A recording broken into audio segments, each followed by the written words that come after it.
Bonjour et bienvenue dans cette démonstration mesurer la qualité de vos déploiements applicatifs. Lors de cette démo, je vais m'appuyer sur deux solutions de microfocus. La première est ALM Octane et la seconde est Deployment Automation. J'utiliserai également un serveur d'intégration continue, Jenkins. Alors, qu'est-ce que c'est que ALM Octane? ALM Octane est une solution qui vous permet de gérer vos releases et votre backlog agile, qui vous permet également de monitorer la qualité de vos applications et qui vous permet d'exécuter des builds, des tests automatisés et des déploiements de vos différentes applications. Ici, je suis donc sur le tableau de bord qui vous permet d'avoir une vision à 360 degrés sur l'ensemble des activités pilotées par la solution Octane.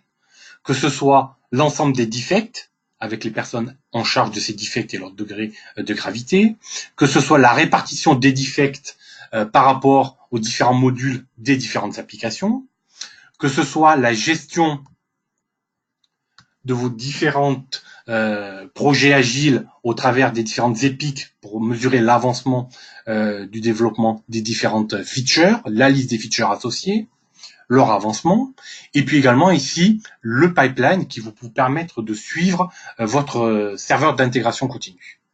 Et donc c'est justement cette partie-là, cette partie pipeline qui va nous intéresser dans le cadre de cette démonstration. Donc le pipeline, qu'est-ce que c'est? Le pipeline, donc, c'est ce qui pilote votre serveur d'intégration continue, que ce soit un Jenkins, un Bamboo ou un TeamCity. Dans le cadre de ma démo, ici, ça sera un serveur Jenkins. Et donc, ce module pipeline va vous permettre de répondre à des questions simples. Par exemple, qui a cassé le build? Quand cela est-il arrivé? Pourquoi le build est-il cassé? Quels sont les tests automatisés qui ont été exécutés? Est-ce que ce sont des tests automatisés fonctionnels, de performance, de sécurité? Lesquels sont en erreur et pourquoi? Également, va vous permettre de suivre l'avancement du déploiement des nouvelles versions de vos applications. Donc, dans ce module pipeline, ici, je vais retrouver différents types de configurations qui vont correspondre, en fait, à des entrées sur votre serveur d'intégration continue. Donc, moi, ici, j'ai un pipeline qui s'appelle Ring to Park, qui correspond à une entrée dans mon serveur d'intégration continue Jenkins. Ce pipeline contient deux étapes. La première va donc fabriquer une nouvelle version de mon application et la déployer dans un environnement cible. Et la seconde va me permettre d'exécuter des tests automatisés. Ici, je suis sur les résultats d'un build précédent.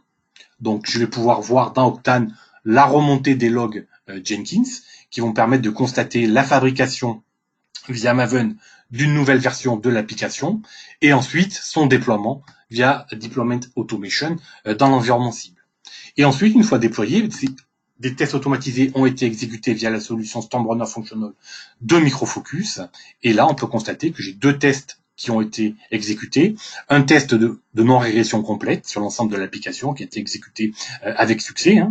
Et puis, donc, un second test qui est plus centré non-régression sur une nouvelle fonctionnalité, qui a été amendée.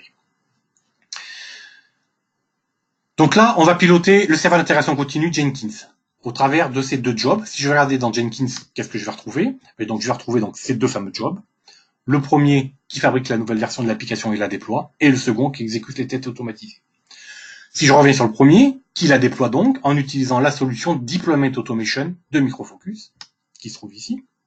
Et donc, cette solution vous permet donc de piloter les déploiements applicatifs.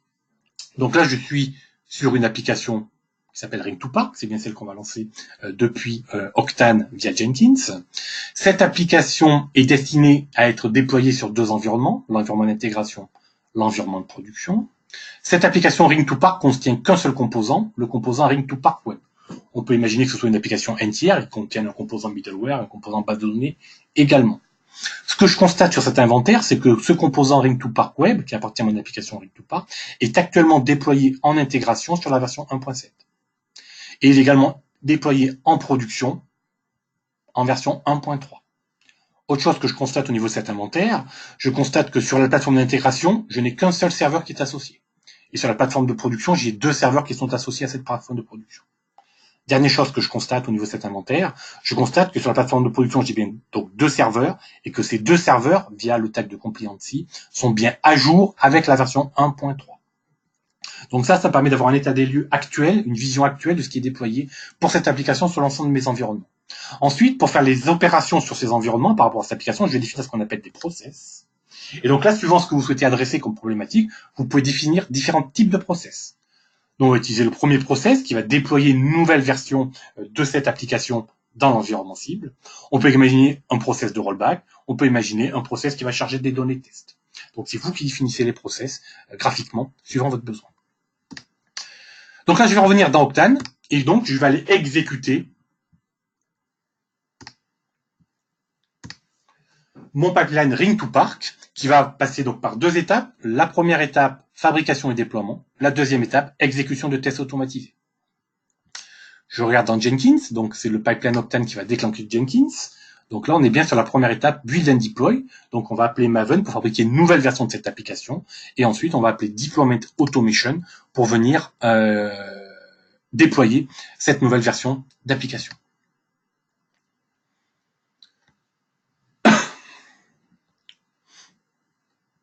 Donc là, on est toujours en version 1.7 sur l'environnement d'intégration.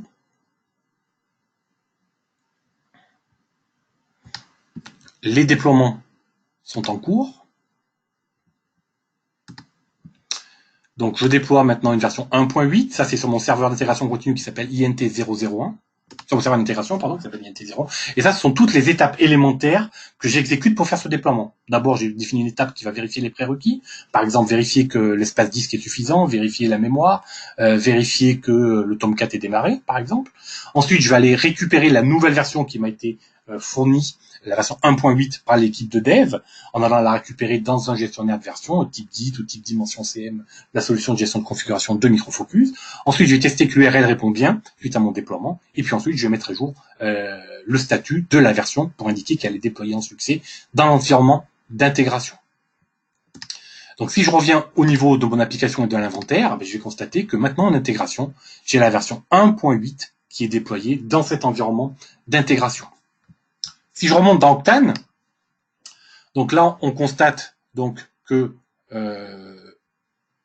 le pipeline correspondant à la version 1.8 en termes de déploiement et de fabrication est terminé et qu'à l'instant, les tests automatisés, qui était la deuxième étape, viennent de se terminer sur cette version d'application. Donc là, on constate que les deux tests exécutés via Stormrunner Functional ont été exécutés avec succès sur la version qui vient d'être poussée par Deployment Automation dans votre environnement d'intégration. Donc là, je vais revenir dans Deployment Automation. On a l'environnement d'intégration qui est à jour avec cette nouvelle version d'application. Et bien maintenant, on va imaginer que c'est une personne qui a une autre casquette et qui est en charge, par exemple, de la production, qui va venir exécuter le déploiement de cette nouvelle version 1.8 dans cet environnement de production. Et donc là, il va exécuter le déploiement directement depuis Deployment Automation et non pas, comme pour l'environnement précédent, l'environnement d'intégration depuis Jenkins, piloté depuis Octane. Donc là, pour exécuter un déploiement depuis Deployment Automation, c'est assez simple. On clique sur l'environnement cible, on est toujours dans l'application Ring to Park, on fait un run process, on va retrouver les différents process que je souhaite exécuter. Donc moi, je souhaite exécuter un déploiement de cette nouvelle version d'application, et j'exécute mon déploiement. Là, je suis dans l'environnement de production. J'ai donc un approval qui va être émis afin que la personne qui a été définie dans le process comme approuveur de ce déploiement donne son avis. Ça peut être le responsable de la production, ça peut être le responsable de l'application, ça peut être les deux. C'est vous qui définissez votre mécanisme d'approbation et qui va permettre le déploiement dans cet environnement de production. Donc là, je vais dire que j'approuve le déploiement dans cet environnement de production. Donc là, le déploiement a été approuvé, il peut donc démarrer. Donc à la différence du déploiement dans l'environnement d'intégration, ici je déploie sur deux serveurs, prod 03, prod 04, je déploie toujours la version 1.8. Et si je vais regarder en détail, je vais retrouver les mêmes étapes élémentaires qui vont permettre ce déploiement dans mon environnement de production, sur ces deux serveurs en parallèle. Première étape, je vérifie les prérequis. Deuxième étape, je descends la nouvelle version et je la pousse dans cet environnement. Troisième étape, je vérifie que je peux accéder à l'application via l'URL de test.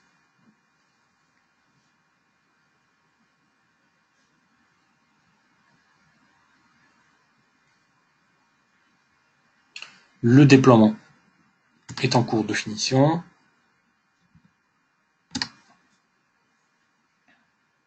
Ici, ça permet de suivre sur les deux serveurs en parallèle. Le premier serveur est terminé. Le deuxième est terminé, et donc si je reviens donc au niveau de l'application et donc au niveau de l'inventaire, je vais constater que en production, j'ai la version 1.8 de cette application qui est déployée sur cet environnement. Si je regarde le détail de ce composant, donc qui fait partie de mon application et qui constitue mon application, je vais constater qu'il est composé de différentes versions que l'on vient de récupérer. Donc là, la version 1.8, c'est bien celle qu'on vient de récupérer. On constate que la 1.8 a bien été jusqu'en production. La 1.7 s'est arrêtée en intégration, par exemple. Et on peut imaginer que des tests fonctionnels ont été en échec.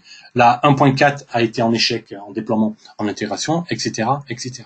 Et puis derrière chacune de ces versions, évidemment, on va retrouver les différents fichiers qui ont été produits par les équipes de développement et fabriqués par la plateforme d'intégration continue, Jenkins, dans le cadre de cette démonstration. Évidemment, dans le cadre de ces déploiements, je vais avoir besoin de paramétrer les différentes informations suivant les environnements, suivant les applications qui me permettent d'effectuer ces déploiements. Et donc tout ça, ça va être accessible via la configuration et via le paramétrage de l'ensemble de ces paramètres par application, par composant et par environnement. Et par exemple ici, donc nous on a déployé l'application Ring2Park, le module Ring2Park Web dans l'environnement d'intégration, et on a utilisé un ensemble de paramètres pour effectuer ce déploiement dans cet environnement-là. Donc une gestion centralisée des paramètres. Donc voilà, c'est tout pour cette démonstration sur la mesure de la qualité de vos déploiements applicatifs en utilisant les solutions Micro Focus, Octane et Deployment Automation. Je vous remercie pour votre attention.